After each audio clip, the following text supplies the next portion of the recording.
시청자 여러분, JTBC 뉴스룸입니다. 북한이 대륙간 탄도미사일을 시험 발사한 지 이틀 만에 미국이 한반도에 비원비 전략 폭격기 2대를 전개했습니다.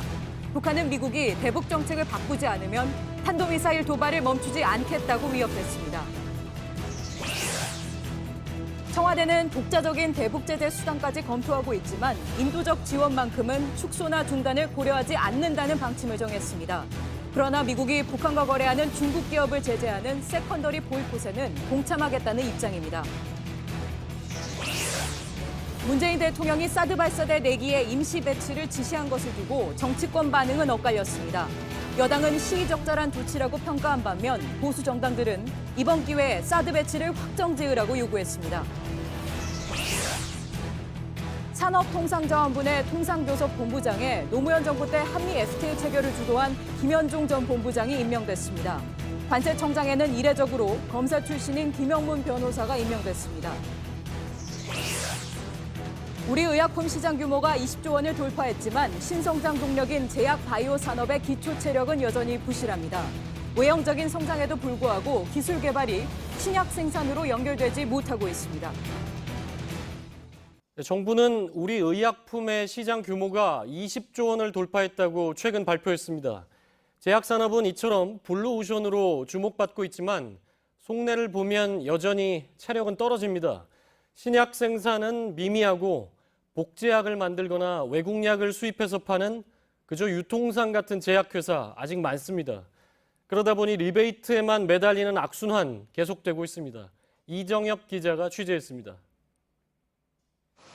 정부는 이달 초 지난해 국내 의약품 산업 시장 규모가 21조 7천억 원에 달했다고 밝혔습니다. 바이오 의약품 수출이 전년 대비 30% 이상 급증한 게 한몫을 했습니다. 하지만 시장 규모 20조 원은 지난 이명박 정부에서 2012년에 달성하겠다고 밝힌 목표였습니다. 당초 계획보다 4년이나 뒤처진 건 부족한 연구개발 인프라 때문입니다. 국내 제약산업의 연구개발 인력은 11,000여 명으로 전체 인력의 11.8% 수준입니다. 반면 이웃나라 일본은 18.1%에 이르고 있습니다. 연구개발비 역시 전체 매출액 대비 7%로 다국적 제약기업의 절반 수준에 머무르고 있습니다. 사정이 이렇다 보니 국내 제약사들의 지난해 신약 생산 실적은 1,677억 원으로 전체 의약품 생산 실적의 1%에도 못 미치고 있습니다. 특히 비슷한 복제약으로 경쟁하다 보니 불법 리베이트가 성행하는 악순환이 반복되고 있습니다. 제약업계 관계자들은 실제 1,000억 원 수준인 정부의 신약개발 지원금을 2배 이상으로 늘리고 석사 이상 연구 인력을 대거 늘릴 고용 대책부터 서둘러야 한다고 지적하고 있습니다. JTBC 이정엽입니다. 제약업계에서 진짜 싸움, 신약 개발 부문이다. 이거 정부나 업계나 모두 아는 얘기입니다.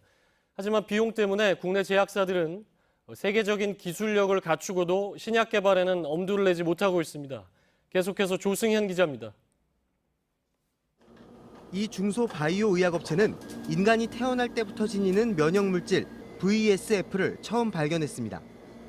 기존 바이러스 치료제의 부작용을 개선하고 난치성 질환에 효과가 있는 신약 개발 물질로 해외에서도 주목하고 있습니다. 업체 연구실입니다. 바이러스 치료제를 만들기 위한 연구 작업이 한창입니다.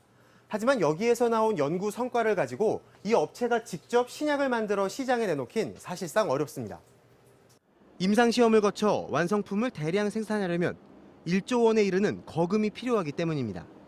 정부가 시드머니를 많이 만들어야 된다고요. 만들어서 민간 매칭이 들어와서 그 돈이 어떤 글로벌 제약하는데 이런 데 지원될 수 있도록. 국내에선 대기업 한두 곳을 빼곤 사정은 거의 비슷합니다. 그래서 대다수 제약사들이 막대한 비용이 들어가는 신약 개발을 포기하고 초기 기술 이전에 주력하고 있습니다. 그런데도 정부는 초기 기술 이전 건수가 많은 업체는 주식 상장 심사 때 가산점까지 주고 있습니다. 신약 개발을 포기하는 현실을 정부가 부추기고 있다는 비판이 나오고 있습니다. JTBC 조승현입니다.